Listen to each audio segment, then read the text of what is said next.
Hi dears, ഇന്ന് കുറച്ച് പഴമാങ്ങ കൂടുതൽ കിട്ടിയിട്ടുണ്ട്. അപ്പോൾ അത് മുഴുവനൊന്നും തിന്ന് തീർക്കാൻ പറ്റില്ല. അപ്പോൾ അതുകൊണ്ട് ഞാനതുകൊണ്ടൊരു പണി ചെയ്യാമെന്ന് വിചാരിച്ചു. അപ്പോൾ ഇത് നമ്മൾ കറി വയ്ക്കുന്ന പഴമാങ്ങയാണ് കേട്ടോ. അപ്പോൾ ഇങ്ങനെ ചെയ്താൽ ഇത് കുറേ നാൾ കേടുകൂടാതെ ഇരിക്കുകയും ചെയ്യും. അപ്പോൾ നമുക്ക് അതെങ്ങനെയാണെന്നൊന്ന് നോക്കാം. അപ്പോൾ ആദ്യം നമുക്ക് ഈ മാങ്ങയെല്ലാം ഒന്ന് കഴുകി വൃത്തിയാക്കി എടുക്കാം.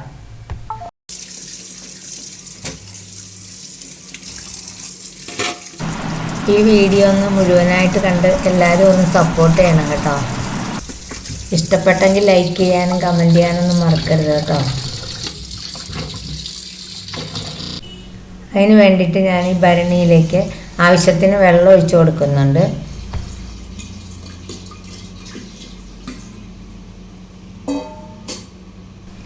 ഇനി ഈ മാങ്ങ മുഴുവൻ നമുക്ക് ഇതിലേക്ക് ഇട്ട് കൊടുക്കാം. ഇതിലേക്ക് ആവശ്യത്തിന് ഉപ്പും കൂടി ഇട്ട് കൊടുക്കാം. ഇനി ഇതിനെ അതിൻ്റെ അടപ്പ് വെച്ചൊന്ന് മൂടിയിട്ട് ഇതിൻ്റെ പുറമേ ഒരു കടലാസൊക്കെ ഇട്ട് മൂടി കെട്ടി നമുക്ക് വയ്ക്കാം. ഇത് 1 കൊല്ലോ 2 കൊല്ലോ ഒക്കെ ഇരുന്നോളും കേടുകൂടാതെ തന്നെ കേട്ടോ. ഇത് ഞാൻ നേരത്തെ തന്നെ ഇട്ടിരുന്ന മാങ്ങയാണ് കേട്ടോ. അപ്പോൾ ഇതൊന്ന് നമുക്ക് കഴിച്ചു നോക്കാം.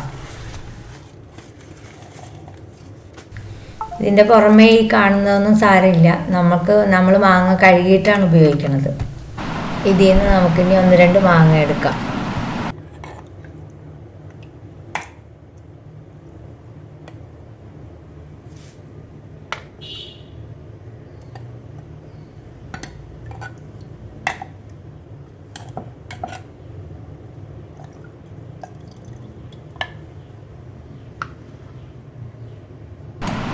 ഇപ്പോഴും ഇതിന് ഒരു കുഴപ്പവും പറ്റിയിട്ടില്ല കണ്ടോ. ഇത് കഴുകിയൊക്കെ എടുത്തതാണ്. ഇനി നമുക്ക് ഇതിൻ്റെ തൊലിയൊക്കെ ഒന്ന് കീറിക്കളയാം. ഇതിൻ്റെ തൊലിയൊക്കെ ഇങ്ങനെ നമുക്ക് കീറിയെടുക്കാം.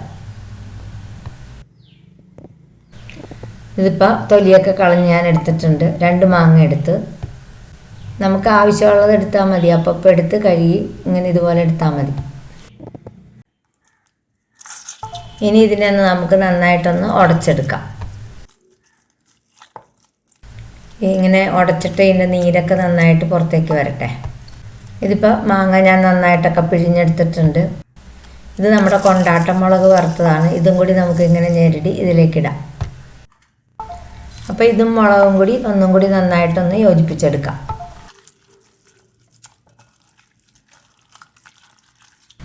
അപ്പോൾ നമ്മുടെ മുളകും മാങ്ങയും കൂടിയൊക്കെ നന്നായിട്ട് തിരുമ്മി യോജിപ്പിച്ചെടുത്തിട്ടുണ്ട്.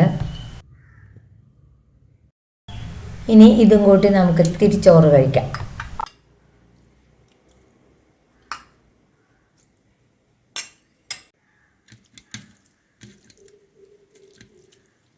ഇതിങ്ങനെ തിരുമ്മിയിട്ട് നന്നായിട്ട് ആണ്ടിയിലെ നീരുമൊക്കെ കൂടി എടുത്തിട്ട് നമുക്ക് കുഴച്ച് ഭക്ഷണം കഴിക്കാം. ഇത് നല്ല മഴക്കാലത്താണ് ഏറ്റവും കൂടുതലായിട്ട് നമുക്ക് ഉപയോഗിക്കാൻ പറ്റുന്ന സമയം. കാരണം കറിയൊക്കെ വയ്ക്കാൻ പാടായിരിക്കും. അപ്പോൾ ആ സമയത്ത് ഇത് ഒരെണ്ണം ഉണ്ടെങ്കിൽ നമുക്കിത് പിഴിഞ്ഞെടുത്ത് ചോറുമായിട്ട് കൂട്ടി കഴിക്കാൻ നല്ല രുചിയാണ്. അപ്പോൾ ഇത് എല്ലാവർക്കും ഇഷ്ടപ്പെട്ട് കാണുമെന്ന് വിചാരിക്കുന്നു. അപ്പോൾ ഇന്നത്തെ വീഡിയോ ഇത്രയേ ഉള്ളൂ. ഇനി അടുത്ത വീഡിയോയിൽ കാണാം.